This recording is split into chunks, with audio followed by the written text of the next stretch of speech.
Boa tarde, sejam bem-vindos à Casa de Abel Sebastião de Almeida. Hoje é segunda-feira, dia de estudarmos o Evangelho segundo o Espiritismo. Vamos concluir o capítulo 20 com os itens 4 e 5, que a nossa irmã Sueli vai apresentar. Antes, porém, vamos pedir a Eliana para fazer a leitura da preparação. Boa tarde. Livro da Esperança, Emmanuel, psicografia de Francisco Cândido Xavier.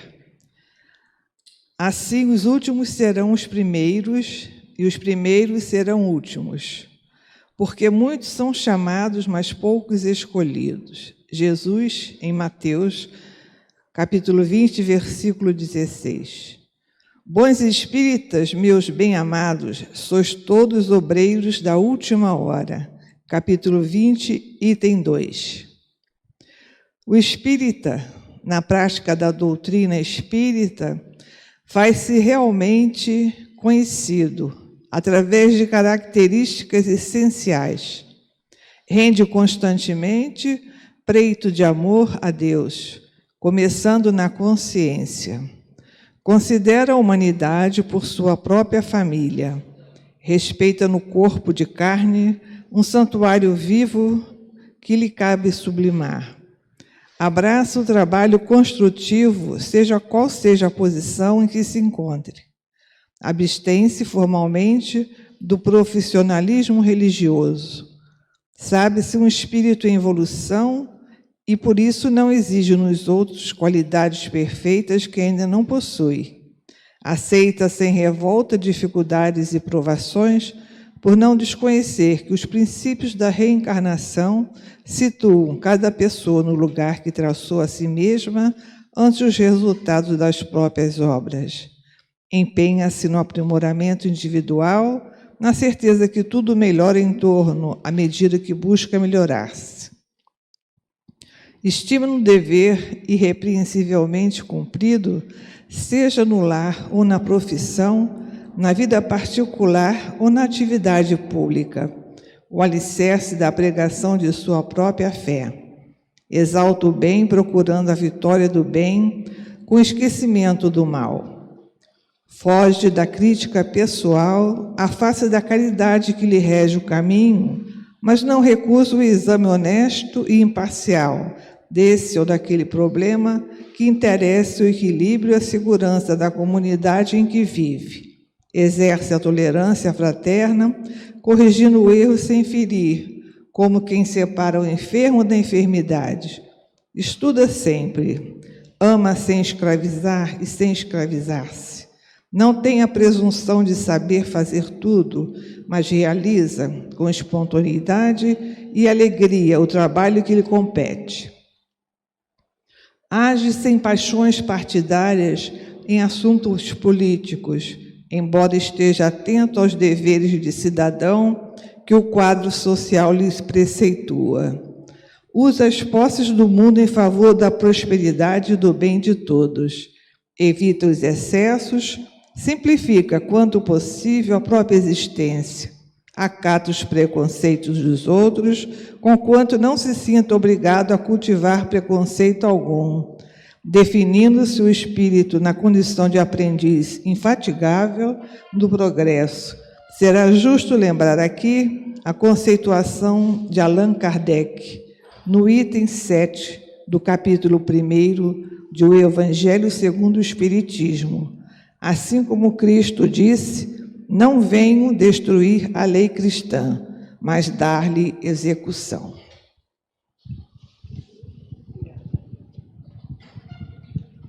Bom, agora vamos nos preparar para ouvir a irmã Sueli, que vai terminar o capítulo 20.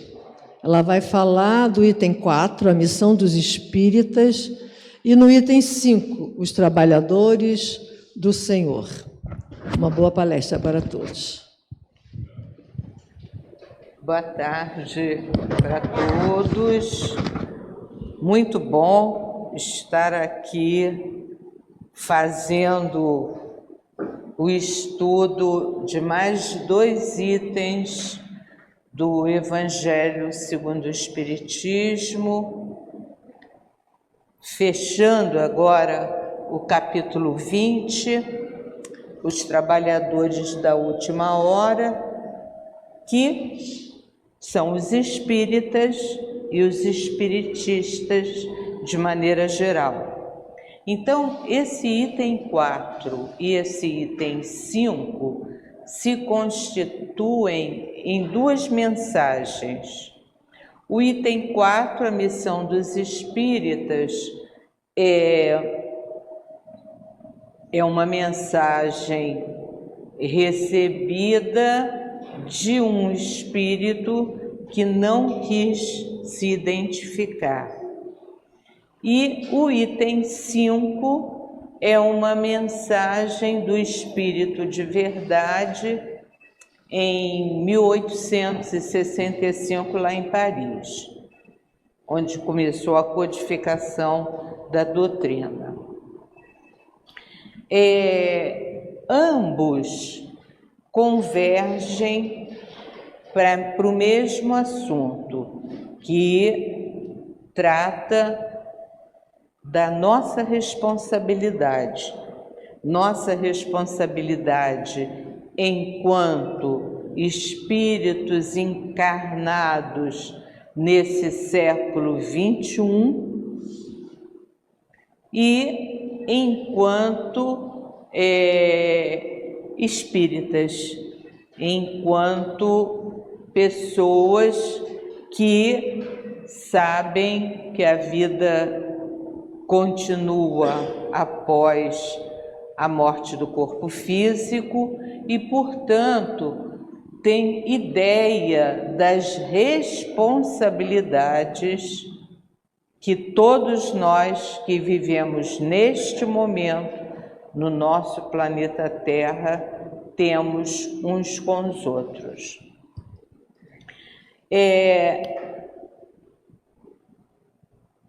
O início do 3º milênio encontrou a crosta terrestre envolta em pesadas nuvens de ódios e de desentendimentos. Entretanto, é chegado o tempo de separação do joio do trigo. Claro que todos nós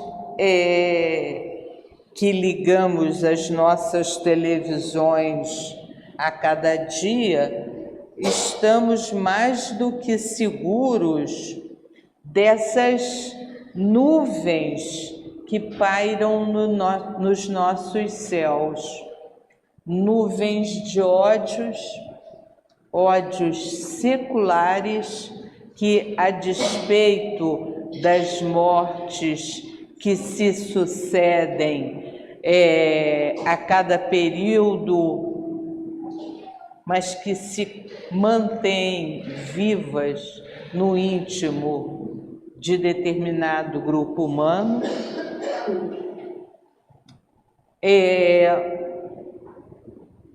estamos assim assistindo estarrecidos 2 anos de lutas entre um gigante e um anãozinho, ou seja, de uma guerra entre a Rússia gigantesca e a Ucrânia tão pequenina.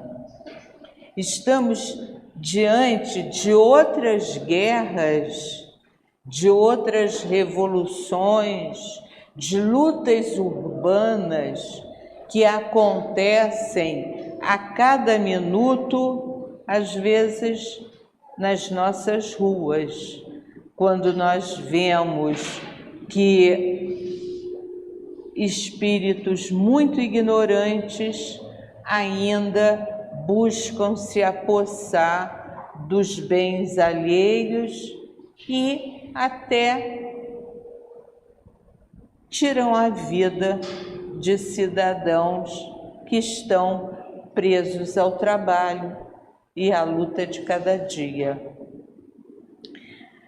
acontece que o tempo está se esgotando e chegou já um momento em que é preciso que o planeta seja melhor aquinhoado pelo mundo de seres que aqui vivem. A quantidade de conhecimento a que o planeta e a humanidade já têm acesso é extraordinário. É extraordinário. As entranhas do planeta, os fundos dos oceanos, tudo vem sendo esquadrinhado, vem sendo desbravado, vem sendo desenhado e redesenhado. O homem tem uma quantidade de conhecimentos à sua disposição que ele muitas vezes consegue vencer momentos em que nós julgaríamos é o momento final.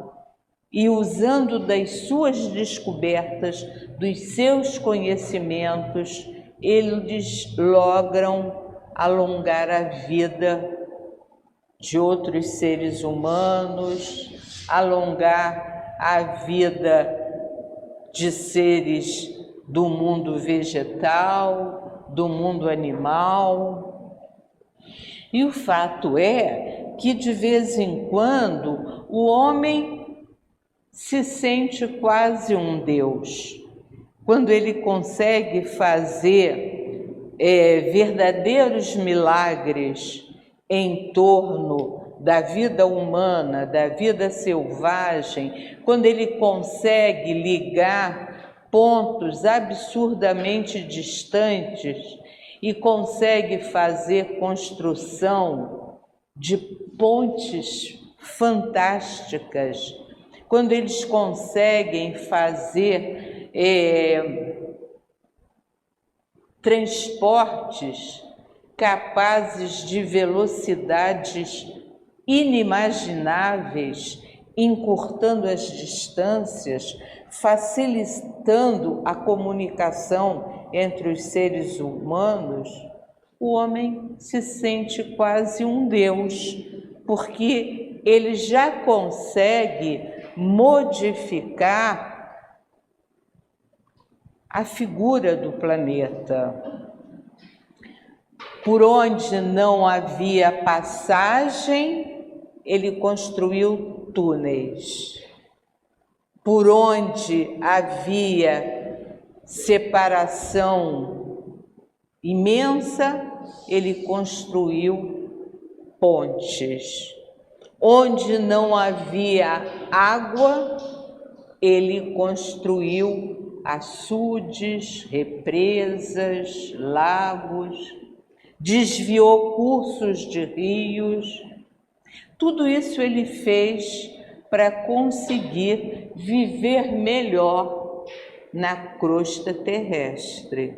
E tudo isso ele conseguiu porque ele se debruçou sobre os livros, sobre os mapas, sobre os aparelhos, ultimamente sobre os computadores, e a construção de conhecimento vai ficando mais fácil. Entretanto, o homem precisa construir conhecimentos que o modifiquem na sua moralidade. E é aí que todos nós pecamos. E é aí que nós temos que nos debruçar sobre os princípios espíritas e espiritistas para poder entender esse novo código moral, esse novo código de conhecimentos que libertam o homem da sua pequenez. E as mudanças morais precisam ser realizadas, porque é chegado o momento em que o planeta não aceitará mais na sua crosta abrigar homens maus, abrigar seres que guerreiam, abrigar pessoas que não comungam basicamente com os 10 mandamentos da lei cristã. Não matarás. Continuam se matando impiedosamente. Já não cravam um punhal no peito de ninguém, mas apertam pequenos botõezinhos capazes de provocar a destruição de uma cidade inteira, a muitos quilômetros de distância. Já não precisam mais de luta corporal. Basta apenas fazer uma guerra comercial, deixando de enviar gêneros alimentícios àquele país ou àquela cidade que lhe é adversária. Então vejam, aprendemos a cultivar mais e melhor os alimentos que saciam a fome da humanidade. Mães, somos capazes de escolher que tipo de humanidade deve continuar viva, que tipo deve morrer por inanição. Basta que a gente veja o que acontece na África, onde os países ainda são governados por um homem só, por um grupo mínimo de pessoas. Locais onde abundam diamantes e pedras preciosas e que o povo morre à míngua de alimento, à míngua de remédio, à míngua de confortos. Então, chegou o ponto que é preciso separar o joio do trigo, ou seja, não dá mais para deixar viverem ao mesmo tempo em mesmos locais homens de moralidade tão diferentes, uns tão avançados no amor ao próximo e outros que ainda acreditam não sermos irmãos uns dos outros. Então, no decurso dos anos, nós temos recebido a visita de grandes inteligências, de grandes sábios que habitam outros planetas muito mais adiantados que o nosso e que vêm por períodos curtos habitar a Terra, trazendo conhecimentos próprios daqueles outros locais do universo e que aqui na Terra alavancam o nosso progresso.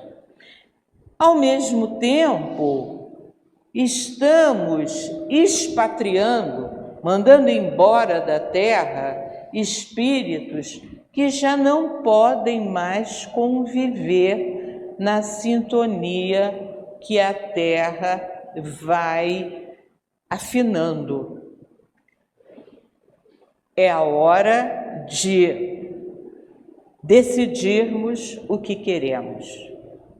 Queremos nos manter no planeta que nos recebe há tantas encarnações, ao lado dos nossos amores, dos nossos afetos, ou preferimos continuar a ser acelerados, assassinos, desrespeitosos, desonrados? Chegou a hora de fazermos essas escolhas. Então, quando Allan Kardec codificou a doutrina dos espíritos, ele nos ensinou que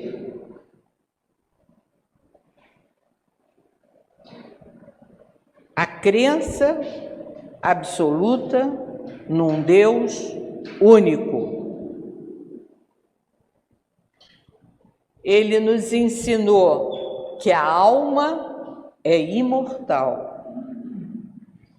Ele nos ensinou que a justiça divina é perfeita. E assim, ele foi trazendo para nós outros conhecimentos que facilitam a nossa vida e vão nos ajudando a fazer um outro código moral. E assim, os espíritas sabem, por exemplo, que o presente, o dia de hoje, é resultado do que fizemos em vidas passadas. As nossas dores de hoje são iguais às dores que causamos a outros em outros momentos. E ensina mais.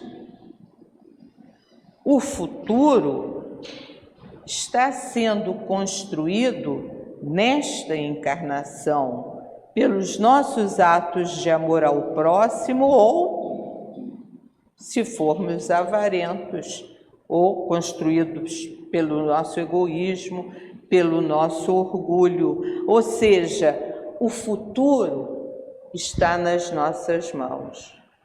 Todos buscamos a felicidade, mas a felicidade é construída. Ninguém busca, todos construímos a nossa felicidade. O Espiritismo ensina que passado, presente e futuro se ligam inexoravelmente. Não tem jeito, o presente é aquilo que eu construí no passado e o futuro será como eu estou construindo no presente. Olha que coisa fantástica! Eu sou responsável pela minha felicidade. Se eu quero ser feliz, vou construir a minha felicidade hoje, agora, todos os dias. Que os padecimentos, os sofrimentos nossos, são consequências de atos equivocados do passado, que construímos o futuro dia após dia, que o futuro será como tivermos construído. Egoísmo de hoje é solidão de amanhã. Ociosidade atual é a escassez do futuro. Não tem como discutir isso. O que a gente sofre hoje é aquilo que nós fizemos ontem. Somos arquitetos do nosso destino. Nunca vi uma coisa tão certa, tão firme. Somos os construtores, os arquitetos do nosso futuro. O nosso futuro será aquilo que nós construirmos. E acabou. Estando certo da imortalidade da alma, o espírito desenvolve o senso de responsabilidade. Nada que a gente faça se perde. Somos responsáveis por tudo que fazemos. Por isso é tão difícil ser espírita. Às vezes eu brinco com isso. Ser espírita é muito complicado, é muito difícil, porque para ser espírita você tem que ser responsável. E a verdade é que de vez em quando a gente resvala, né? E faz besteira. Às vezes a gente sofre, estou sem dinheiro. Claro, gastei demais, não tive cuidado. Ah, estou sozinha. Claro, ninguém servia. Então, nós somos responsáveis pela nossa vida. Não adianta querer atribuir ao outro a culpa da sua infelicidade. Você constrói a sua felicidade ou a sua infelicidade. No que se refere à justiça divina, não tem nada mais certo e seguro do que o dogma da reencarnação. A gente erra muito, muito, muito. Às vezes nós conseguimos consertar os nossos erros, outras vezes não dá tempo. Então, o que a justiça divina nos oferece? A eternidade. E na eternidade, a reencarnação que se sucede uma à outra. Então, vejam, claro, eu fico chateada porque eu fiz uma besteira, não devia ter feito, caramba, mas eu vou ter oportunidade de consertar isso. Se não for já, daqui a pouco. Se não for nem daqui a pouco, pelo menos eu sei que eu vou ter outras oportunidades para consertar o que eu fiz de errado. Então, a justiça divina, ela nos perdoa. Ela nem leva tão a sério os nossos erros, porque a justiça divina sabe que nós somos mesmo difíceis de aprender, custamos a aprender. O tempo todo nós somos convidados a novas experiências, a novas modificações, a novas tentativas de aprender. Mas que aluno difícil que nós somos. Estamos sempre errando e precisamos tomar cuidado e aprender, que vai chegar uma hora que a gente vai aprender pelo cansaço de tanta repetição. Então, aquelas perguntas que tanto sono tiraram dos filósofos, né? Quem somos nós? De onde viemos? Para onde vamos? Para nós espíritas, isso está respondido. Quem somos nós? Espíritos criados por Deus. Quem somos? Seres preparados para evoluir até a angelitude. Para onde vão? Para onde vamos? Para onde nós queremos ir? Se a gente consegue aprender que há locais mais felizes para viver, pessoas mais amigas, mais companheiras, nós vamos buscá-los. Então, nós sabemos para onde nós queremos ir. Nós queremos ir onde o nosso coração está, onde nós imaginamos que a nossa felicidade se encontra. Então, fomos criados em espírito por Deus, simples e ignorantes. Durante milhões de anos, fomos desenvolvendo as qualidades humanas do raciocínio e do amor. Olha as duas asinhas que nós todos temos, a asinha do amor e a asinha do conhecimento, do raciocínio. Por muitos séculos desenvolveremos estas qualidades até alcançarmos a excelsitude angelical. Iremos sempre para onde a nossa vontade nos enviar. Seremos aquilo que desejarmos ser e trabalharemos por todos os cantos do universo até que atinjamos o mais alto grau de sabedoria e de amor. Por isso, nós que somos espíritas, temos a missão de incentivar os homens ao trabalho, ao estudo, ao amor. Temos a obrigação de aceitar as dificuldades como momentos do exercício da paciência.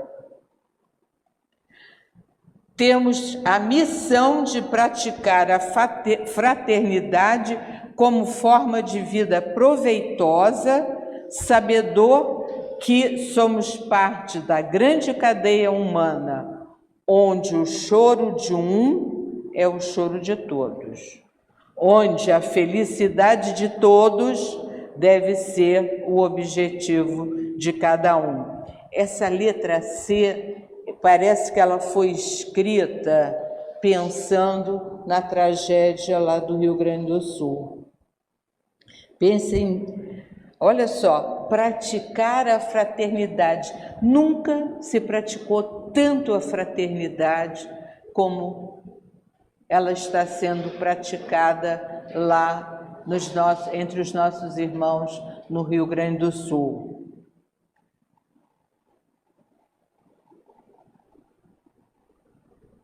Porque a cadeia humana, pensem, a cadeia humana, o choro de um é o choro de todos.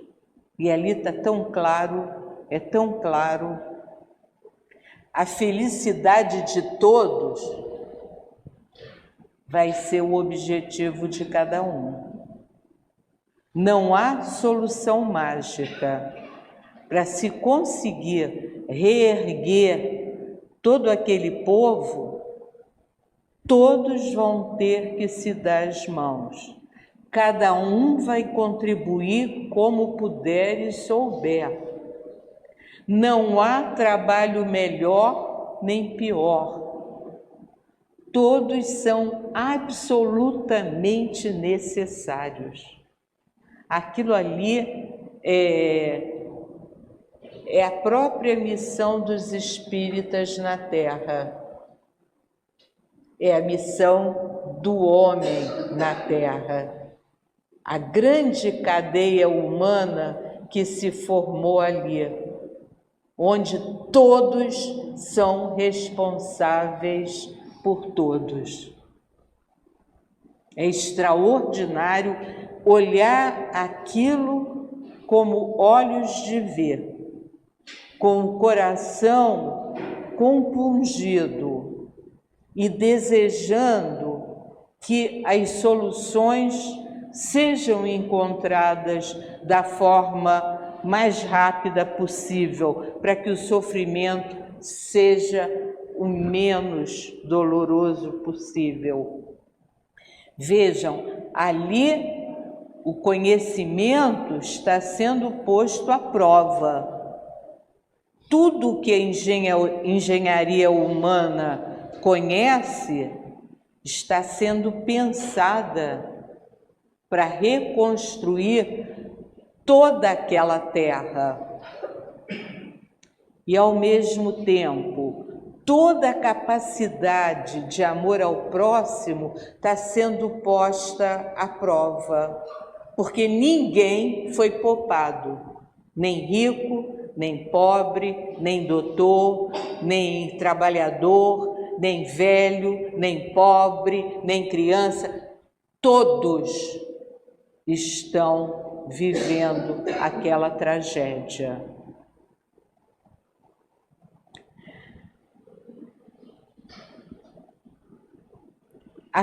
Então, a missão dos espíritas e de todos os homens, pregar ao avarento o desinteresse pelos bens materiais. Acabou, não tem bem material nenhum lá, acabou. Aos dissolutos, a abstinência dos atos viciosos. Acabou também, tem que lutar pela vida, para se manter vivo, de preferência com saúde. Aos déspotas e tiranos domésticos e sociais, a mansuetude. Aos doentes, a saúde. Aos injustiçados, a justiça divina. Aos desesperançados, a esperança. Aos abandonados e solitários, o amor. É muito bela e grandiosa a tarefa dos espíritas encarnados na Terra, e eu diria, diante do que nós estamos presenciando, a missão de todos, espiritistas, espiritualistas, espíritas, ateus, todos. Voltando à responsabilidade do espírita, responsabilidade dele é muito grande, porque ele sabe que a vida não acaba no túmulo. Portanto, o espírita é o homem que supre as suas necessidades e as da sua família com o trabalho honesto, que sabe distribuir o que lhe sobra com os que precisam, que elimina os gastos com bens supérfluos para melhor atender aos necessitados que lhe batem à porta. O espírita não cessa nunca de estudar, porque tem consciência da sua ignorância e do muito que há para dominar no campo dos conhecimentos humanos. Ao mesmo tempo, busca no equilíbrio das emoções o exercício do amor universal. Estudar não é obrigação, é necessidade. Imaginem, às vezes eu fico pensando essas coisas, imaginem o quanto os engenheiros, os arquitetos, os cientistas devem estar pensando onde erraram quando não conseguiram, com os seus conhecimentos, evitarem a tragédia das muitas cidades do Rio Grande. Aqueles rios sempre existiram, a chuva sempre aconteceu, as barreiras estavam construídas, as bombas para tirar água existiam, as comportas estavam lá, mas nada deu certo. Houve erro em algum momento, houve um erro estrutural. Imagine o que esses homens, que são os construtores das cidades, devem estar pensando. Quanto os administradores das prefeituras, das cidades, dos bairros, devem estar pensando Como evitar isso? Onde construir novos locais? Onde colocar essa população ao desabrigo? Como organizar moradias para essa gente toda? Onde? Como dominar as águas dos rios? Como fazê-las escoar com mais rapidez para alcançar o Oceano Atlântico? Nesse momento, aqueles que pensam, aqueles que administram os bens públicos, devem estar desesperados, tentando achar soluções.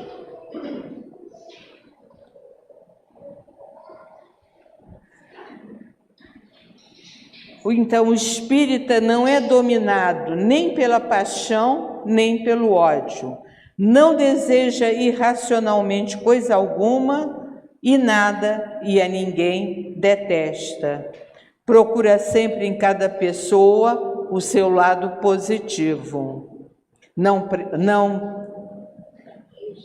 pragueja, não se sente injustiçado, não se desespera, porque acredita na justiça divina, porque conhece a lei de ação e reação. Se eu fizer isso, necessariamente aquilo vai acontecer. E a lei da sintonia espiritual. Está seguro de que a cada um de acordo com as suas obras. Cada um recebe aquilo que merece. Por tudo isso, segue manso e pacífico, procurando fazer de sua vida um hino de oração, de louvor e de agradecimento a Deus. Enfim, espíritas, nós, ide e pregai a reencarnação, a abnegação, o desinteresse, a abstinência, a mansidão, a consolação, a fraternidade, a esperança, a paz, a palavra divina aos grandes que a desprezarão, a palavra divina aos eruditos que exigirão provas, a palavra divina aos pequenos e simples que a acatarão. E agradecei a Deus a gloriosa tarefa que Ele vos confiou. Na graça de Deus, é disso que nós estamos falando. É desse comportamento que nós estamos falando. Olhem a nossa responsabilidade. Nem por uma hora sequer podemos esquecer que nos cabe pregar a palavra divina e oferecer ao desesperado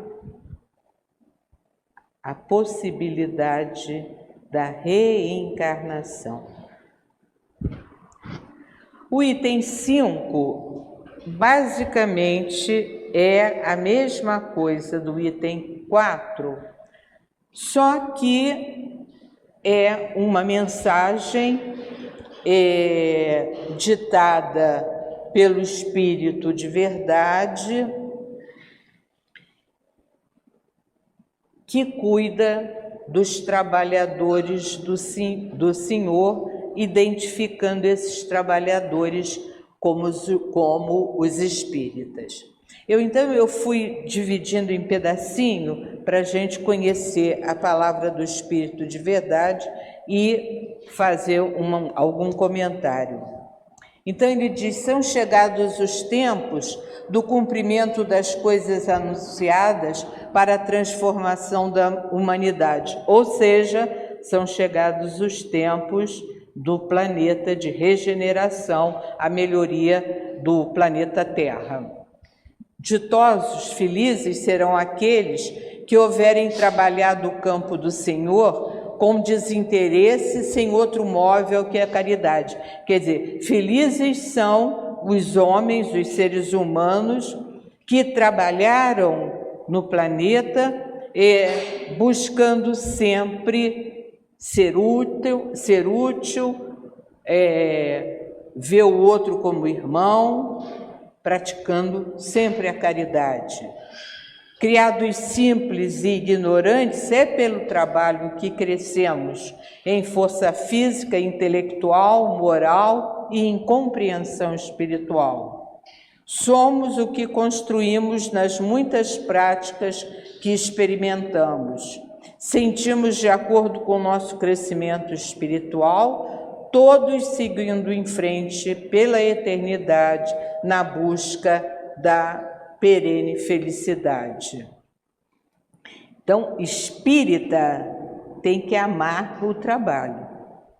Espírita tem que achar no estudo todas as explicações para a sua vida. Os seus dias de labor serão pagos o cêntuplo do que esperavam.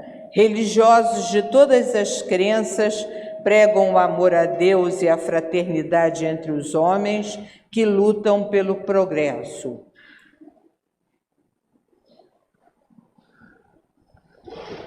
Nesse momento, eu sempre me lembro da vacina da Covid, descoberta em menos de um ano, porque todos os cientistas no mundo inteiro trocaram informações e, num tempo recorde, conseguiram botar no mercado uma vacina que, graças a Deus, conseguiu debelar a pandemia. O mundo inteiro preocupa-se com a fome que temem fazer vítimas no mundo. Fome material e fome psíquica, a pior delas, que lota os consultórios médicos e as casas religiosas de todas as crenças. A fome psíquica é a fome do amor, é a fome da fraternidade, é a fome de amigos, de companheiros. Felizes serão os que tiverem dito aos seus irmãos: trabalhemos juntos e unamos os esforços, a fim de que o patrão encontre a obra acabada quando vier. Pois ele dirá: vinde a mim, bons servos, que recalcastes invejas e discórdias, para que a obra não sofresse. Trabalhadores do Senhor, precisamos ser todos e conscientes da tarefa de saciar todas as fomes, de alimento básico, de remédios, de atenção, de compaixão, de carinho, de justiça, de esperança. Trabalhadores do Senhor aplacam a própria fome, trabalhando e saciando-se de conhecimentos, alimentando-se das informações que tornam a vida mais preciosa e digna e que dão um colorido multifacetado a cada dia. Aplacam a fome construindo lares no mundo inteiro, buscando a justiça para cada um e para o mundo todo. Olha como é importante a gente saciar a nossa fome de abandono, se colocando nos batalhões que precisam construir os lares destruídos pelas bombas, destruídos pelas águas. Exercitando a fraternidade, constroem uma sociedade mais justa, onde todos tenham o necessário para viver e ninguém precise da caridade alheia para sobreviver. Olha, o próprio governo fazendo o trabalho de redistribuição de rendas. Se a gente parar para pensar, esse pedacinho aqui faz nós lembrarmos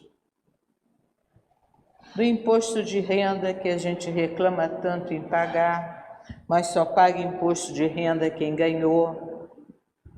O dinheiro que vai ser redistribuído em saúde, em educação, em segurança, agora vai ser muito gasto na construção de lares destruídos.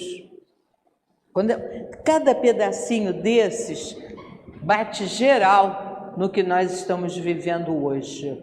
Olha como o Evangelho é atual, é o nosso dia a dia.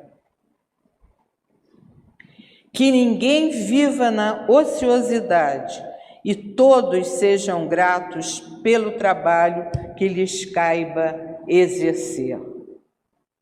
Felizes, mas infelizes desses que, por causa de dissensões, houverem retardado a hora da colheita, houverem retardado o progresso, pois a tempestade rebentará e eles serão envolvidos no turbilhão.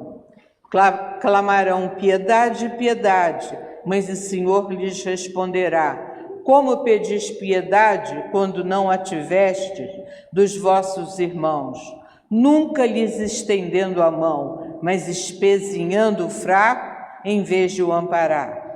Como rogais piedade quando buscastes compensações nas alegrias terrenas e na satisfação do orgulho? Já recebeste a recompensa tal como a quisestes, e nada mais peçais. As recompensas celestes são para os que não preferiram as da terra.